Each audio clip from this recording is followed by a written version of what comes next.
Good morning, listeners at home. My name is Mr. Najepo Emeka. I'll be taking you on English language for the BECE. So please, as you all can see, the time has called for some other measures so that we can continue until all these things are resolved.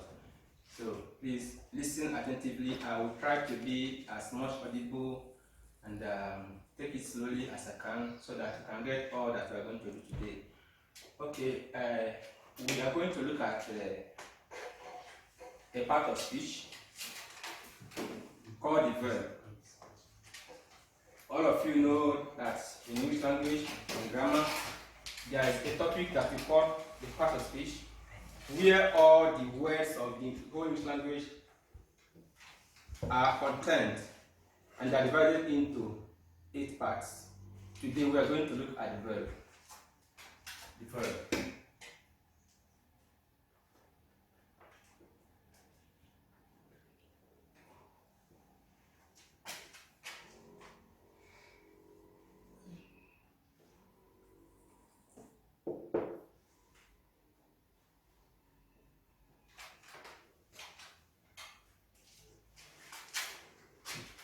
Alright, so what is a verb?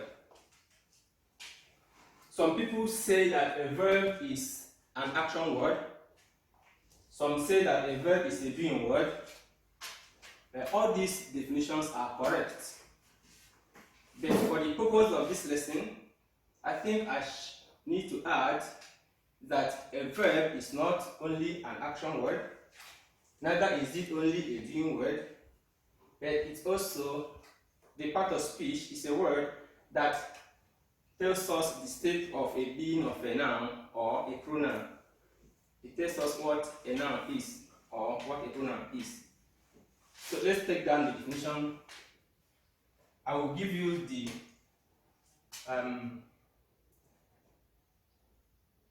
normal definition, then I will add this recent one to the earlier definition. So we say that a verb is an action word or a word that shows action. It's an action word, comma, or a word that shows action. Like I said earlier, we can also say that a verb is a word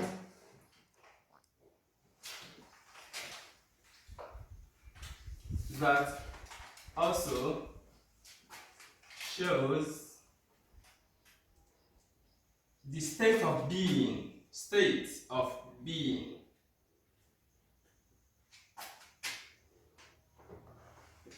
of a noun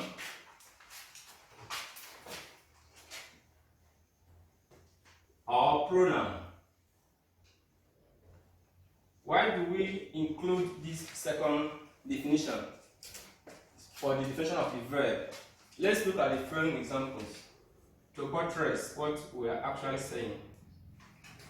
Example: when we say that a verb is a word that shows action, let's see the example on the board. If we say, it came ate, or the food.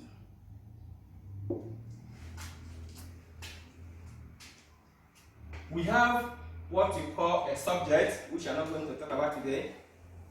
Then we have our verb, which is ate. What Ikem did was to perform an action that saw him eating all the food. So we say that in this kind of sentence, in this kind of example, there is an action performed by who? By Ikem. Ikem ate all the food. In this kind of example, it shows an action. There is no sentence that you can make correctly in English language without a verb. It's very important. There must be a verb. Okay, now I hope you got that. So we move to the next example that shows us that a verb can also use to show the state of being of a noun. In this instance, there is no action performed, yet the key word that gives the sentence its meaning is a verb too, but it doesn't show any action. Can we look at the next example? Let's use the same Ikem again. It's my man. Ikem is hungry. This is S.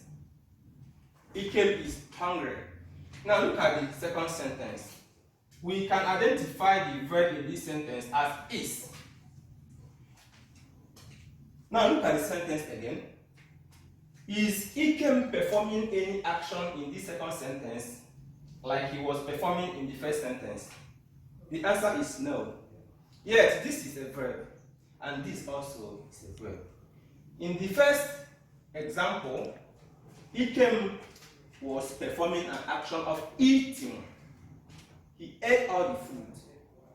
He put his hand in the plate. He was taking the food and eating it is an action. But now Ikem is hungry. There is no action to show that Ikem is hungry, but there is a verb to express that state of being too. And that's why we say that a verb can also show the state of being of a noun or a pronoun. Now Ikem is a noun. We can equally translate this noun to mean he is hungry, returning the same idea that I expressed in the example. This is a pronoun and these are nouns. Shall I move ahead? Okay, coming to the verb, a verb has two main parts, like we all know. So we can say that you have two main kinds of a verb. Two main kinds. And what are these two main kinds of a verb?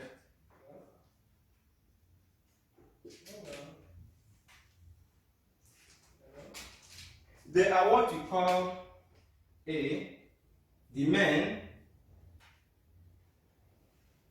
You can call it main or lexical verb. Lexical.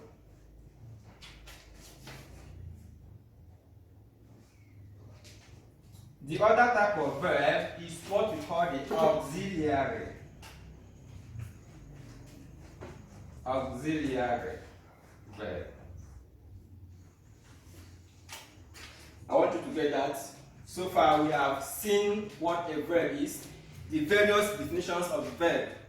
We have defined it in such a way that it shows us that it can use to express an action performed by a noun or its equivalent. We have also seen an example to show us that a verb can also be a word that shows an action, how a noun or a pronoun is.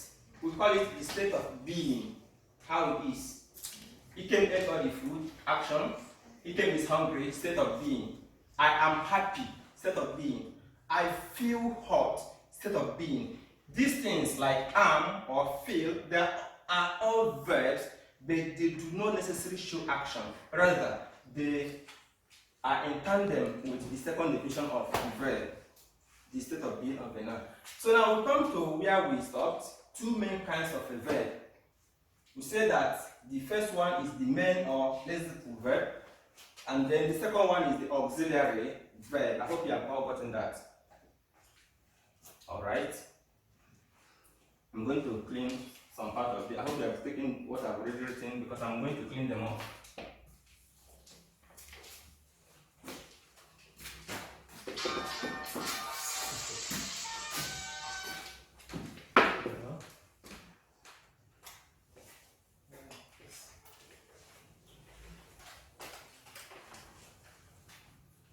Okay, at this juncture, I think I'm going to divide my board to enhance more efficiency and legibility. So I divide my board like this. Now let's talk about the main verb now.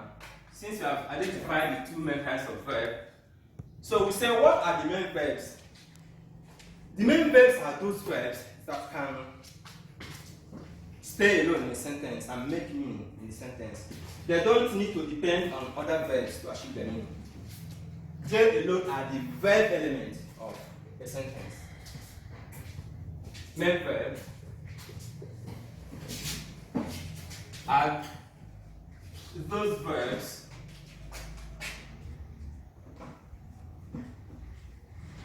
that can stay alone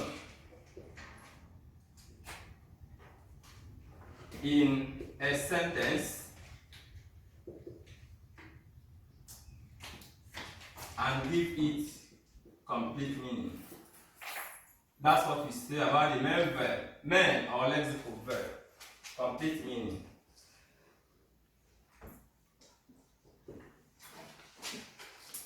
Main verbs. They are verbs that can stand alone or stay alone in a sentence and give it complete meaning. Okay, let's see some examples quickly. Examples of main verbs now. So we say that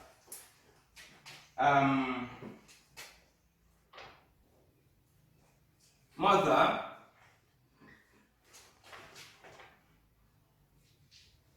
came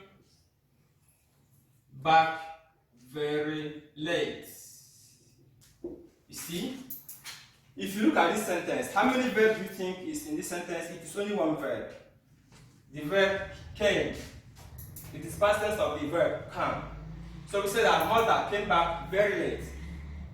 This is the only verb in the sentence. And we say that such kind of verbs are called the lexical or main verbs. Let's take quickly another example.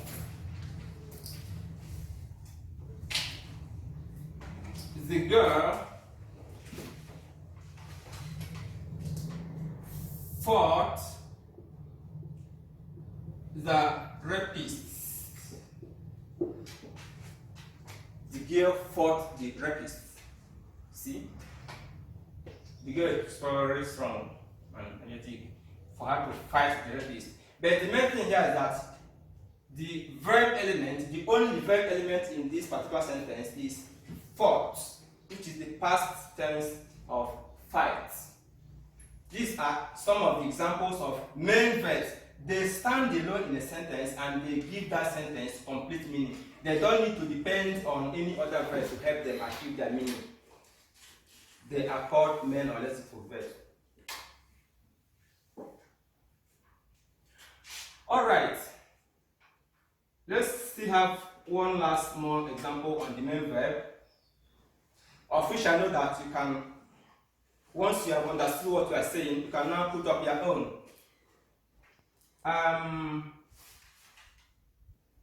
Okay, let's forget the Z. A man stole my money. This man stole my money. A man stole my money. Now, the action that is expressed in this sentence is given by the verb stole. Stole. This man stole my money. It is only a verb element in this sentence. These are all types of main verbs. Remember, we are giving the definition of the verb, the various definitions and the examples. We have seen the two main types of verbs, and we are treating the main verb. Why they are called the main verb? The main verb. Okay, now let's quickly go to the next type of verb, which we call the auxiliary verb.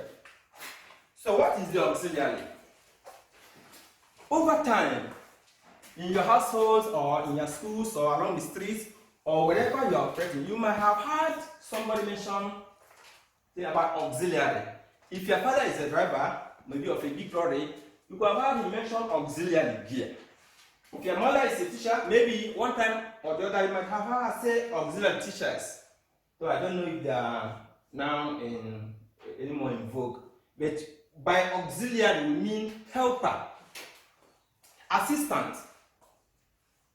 So when we talk about the auxiliary verb, by implication we mean that an auxiliary verb are those verbs that help the main verb.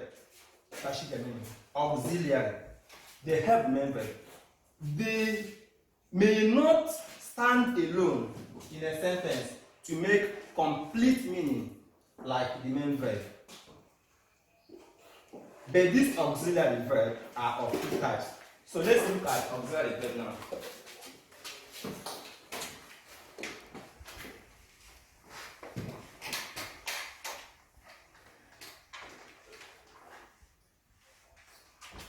Auxiliary verbs are those verbs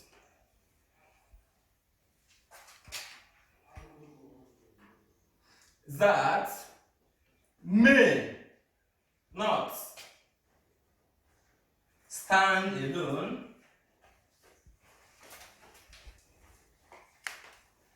in a sentence and make complete meaning.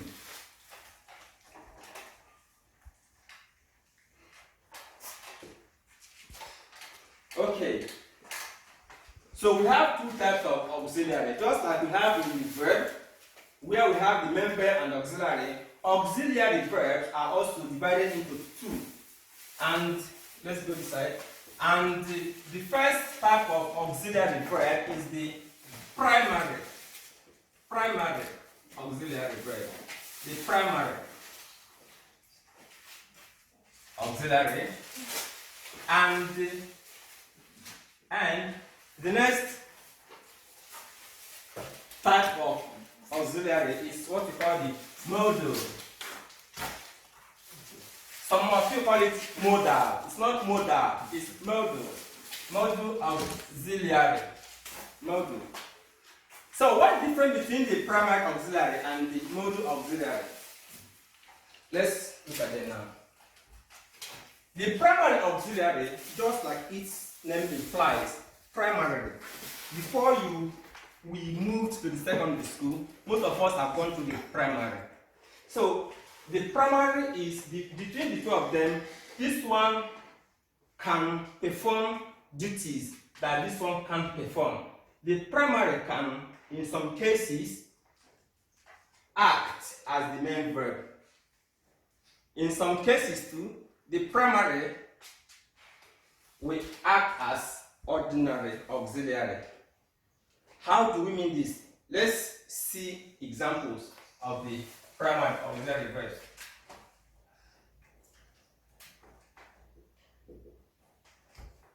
Primary auxiliary verbs.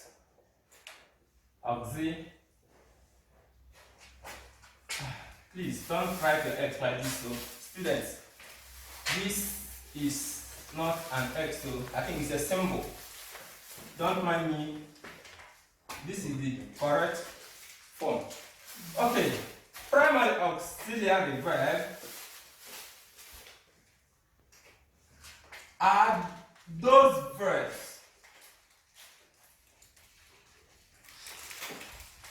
that can function both as an auxiliary verb and a main verb. A main verb. The primary auxiliary verb can function as an auxiliary, as a helper, assistant. It can also function as a main verb. Let's take an illustration.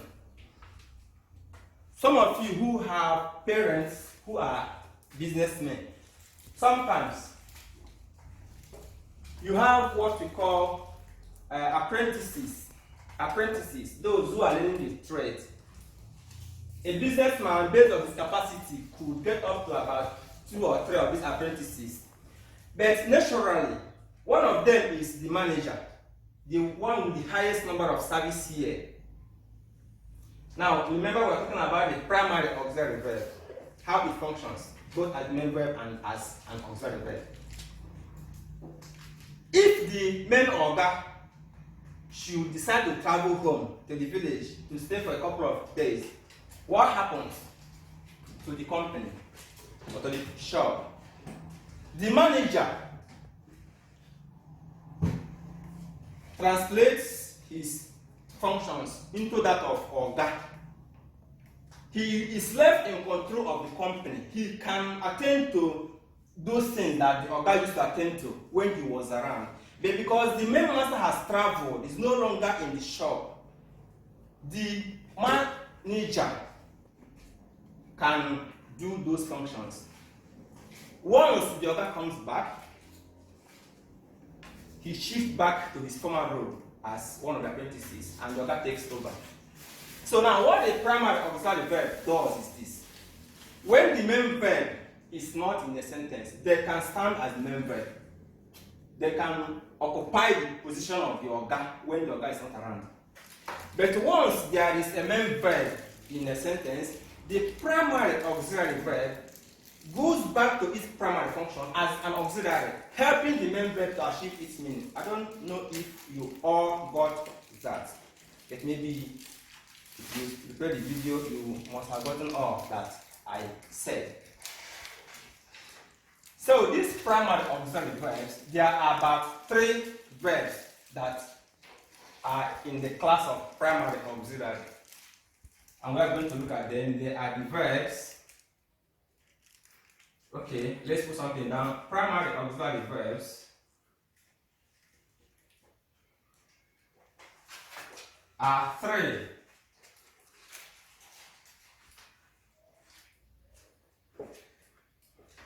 And they are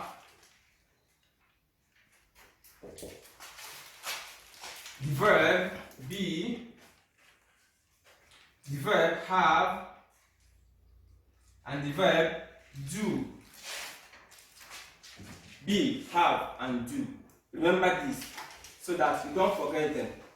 The primary auxiliary verbs are be, have, and do.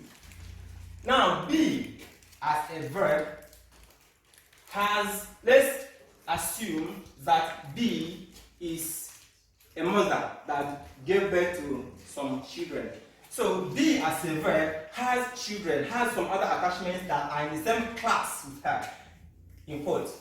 So we have is, we have am, we have are, we have was, were, been, and being. I think they are about 8 in number. Have I left one out? 1, 2, 3, 4, 5, 6, 7, 8. Alright. These are all the verbs to be. Verbs of be. Be.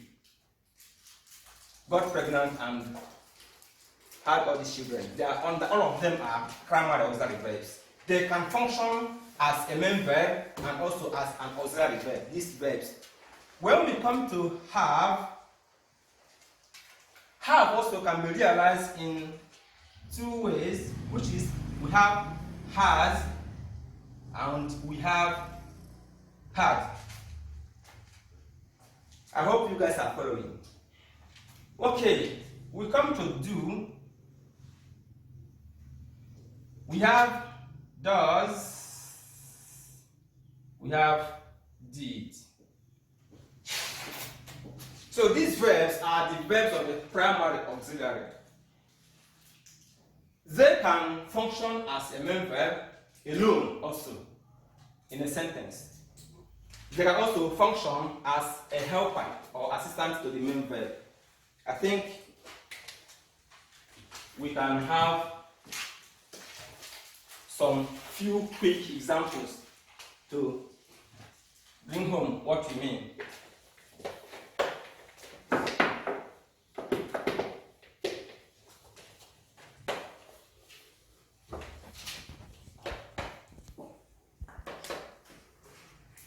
Okay, let's see these verbs quickly where they are performing their functions as assistants to the main verb.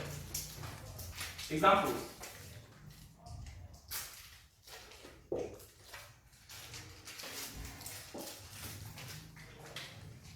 I think let's take, okay, before that, please remember, wherever we have the primary auxiliary verb performing its duty as an assistant, it must come before the main verb. The main verb comes after.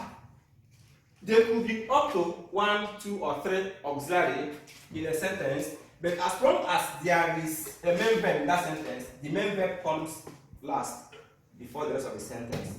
And remember too that the primary auxiliary verb can also assist another primary auxiliary verb, one being the auxiliary, the other acting as the main verb. Okay, now let's see these examples. Example 1, I am eating a plate of rice. Okay, look at this verb. Look at this verb. This is am. You can see where am is here is under primary. What it is doing here is that it is assisting the main verb eat, which is in progressive, to achieve its function. It's assisting eating to perform its function. I am eating. Here it is acting as an auxiliary. Now let's see where am is acting as a main verb, which made us call it primary.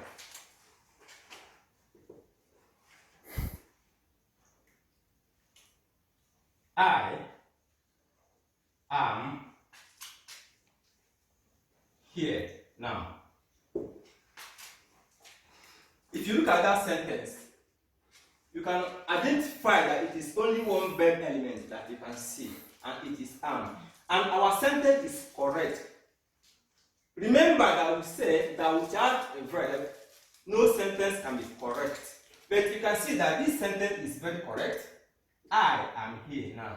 Students, you can see me here now. I am here now. And the only verb that allows us to express such complete thought is the primary auxiliary verb am. But here now, it is acting like that manager that has advanced to the state of Oga because Oga is not here. There is no main verb here now. This is acting as the main verb.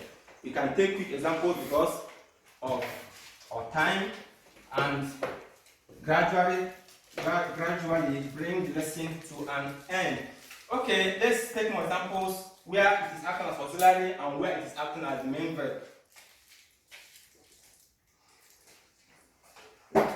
Let's take another one.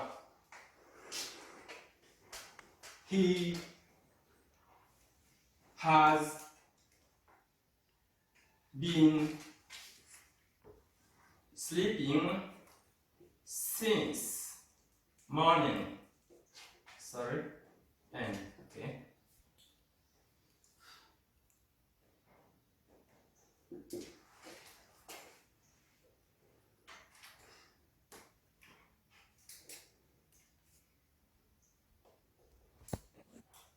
Okay, here we have an auxiliary verb, has. We have another one, being, and then we have sleeping. Two auxiliary verbs helping the main verb. Now let's see has as a main verb.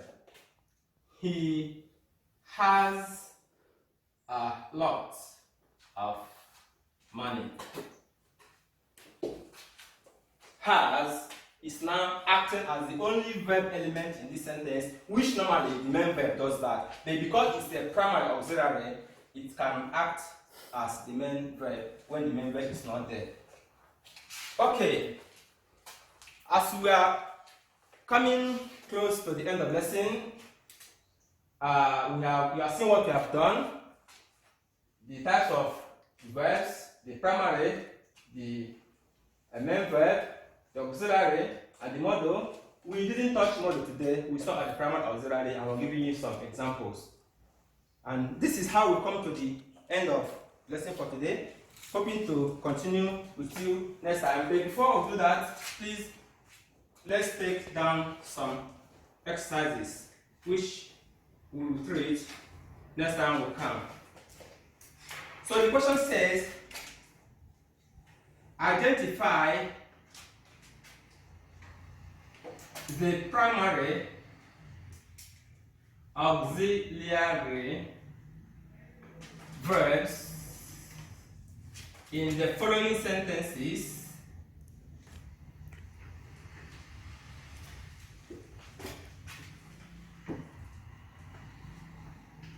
and state correctly where they are performing main or auxiliary functions. Okay, quickly now.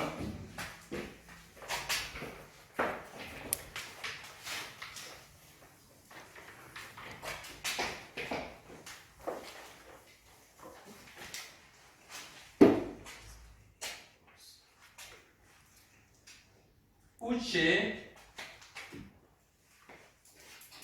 has not returned since yesterday.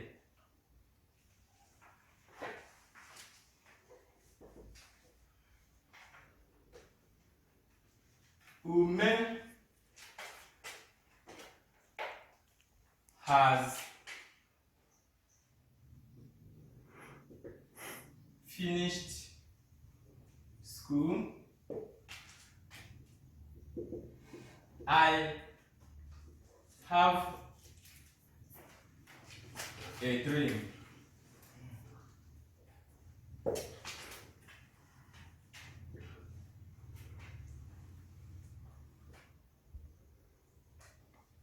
She does that every